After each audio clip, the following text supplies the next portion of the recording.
Well, airlines, aviation, and the whole travel sector on their knees have been crippled by the coronavirus crisis.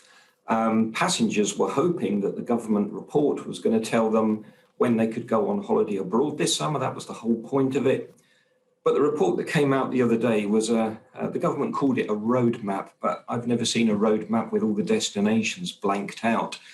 We won't know until next month which countries the government say are on this so-called green list, that it's okay to travel to, or on a red list or an amber list. People are going to have to take expensive tests. There may be queuing at airports to go on holiday. So the other day, the government Secretary of State said for the first time, people can start thinking about their summer holidays. Well, people actually want to know when they can go and where they can go. Those are the answers we need. Those are the points I'll be raising this morning. I suppose, Luke, the problem with that is it's data specific. It all depends on what is happening in these countries at any given point in time. Yeah, I mean, I agree that with Brian's points there in the main. I think overall is welcome that the government has restated the ambition to restart international travel as soon as possible, hopefully by the 17th of May. It is welcome in principle that we're getting a traffic light system. We've all been calling for, in the industry, a risk-based approach to the restart of international travel. But as Brian says, there really is a lack of detail within the report that came out from the Global Travel Task Force.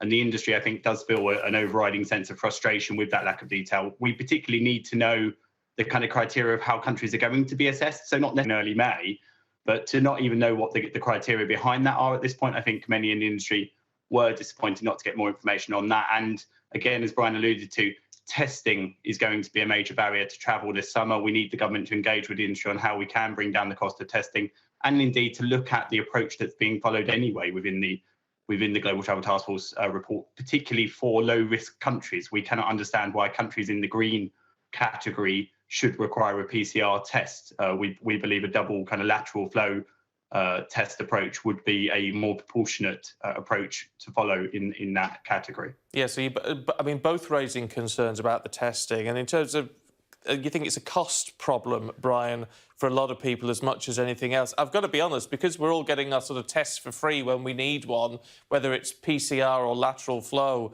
at the moment. I mean, I'm not aware how much a PCR test would actually cost if I wanted to go on holiday. Well, there's a whole range of prices being quoted. I think the average cost is about £120 per person. Last night, somebody told me they'd seen somewhere that offers quite a cheap test, and I looked that up, and I didn't think it was a very reputable company, and that's a danger, of course, that people go looking for cheap ways of getting tests. But I think if the government's demanding these tests, the government should be subsidising them to make the price reasonable. And I think government should kickstart the whole of international travel by offering all the tests free to our frontline key workers. They deserve that. They deserve a holiday. It would be a really good way to get this initiative underway. Yeah, you can certainly see how that would be problematic for a family of four or what have you, having to pay for four of those. In terms of ABTA's position, Luke, in all of this, I mean, it applies to both of you. But I guess the problem is with the lack of clarity over how this roadmap is going to work moving forward means, I guess, people just aren't booking at the moment. I mean, who wants to take the risk? Yeah, well, firstly, on the testing point, just quickly, I think it is important to point out it's not just the cost, of course, which we do need government to intervene and kind of try and bring that down. But also, the report doesn't say anything about the treatment of vaccinated individuals and whether or not they will be exempted from testing requirements, which seems to be, again, a proportionate approach. It doesn't talk about whether children will require a test or not. But looking at bookings of holidays, I mean, ABTA's position there is that people can continue to book a holiday. If you're booking a package holiday, then you are guaranteed to either receive your holiday. A alternative, if you're unable to go to the destination perhaps that you have picked but still want to travel, which we know many people will want to do after a year perhaps of not getting away. And if none of that can happen, then you will, of course, receive a refund. There is the package travel regulations. You are protected financially when you book a package holiday. So we would hope that people are feeling confident enough to still go out there and book at this time. Brian, just how much is the aviation industry on its knees at this time? I mean, for a lot of us, we hear about it, but because we're not getting on a plane, so we don't think about it too much. So people like you are actually in the business.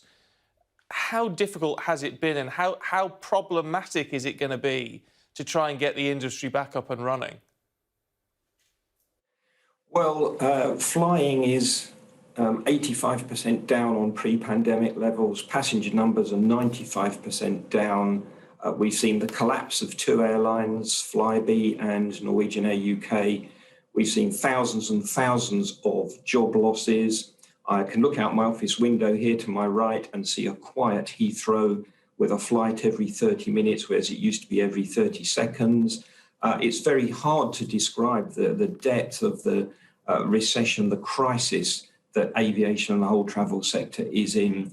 And that's why we've been shouting and screaming, really, for government to give us a way out of this. And if they're not going to, if they're going to say it's too dangerous, too risky, fine, in that case, step in and help this industry, which is vital to the whole UK economy. I just wonder, Luke, as you prepare to face this committee today, do you think they're going to listen to you? Do you think your giving evidence is going to make any difference? Well, I certainly hope so. I mean, as Brian was saying, it's been a very tough year for everyone in the travel industry, travel agents, tour operators, travel management companies that have to represent revenue down by around 90% across the year.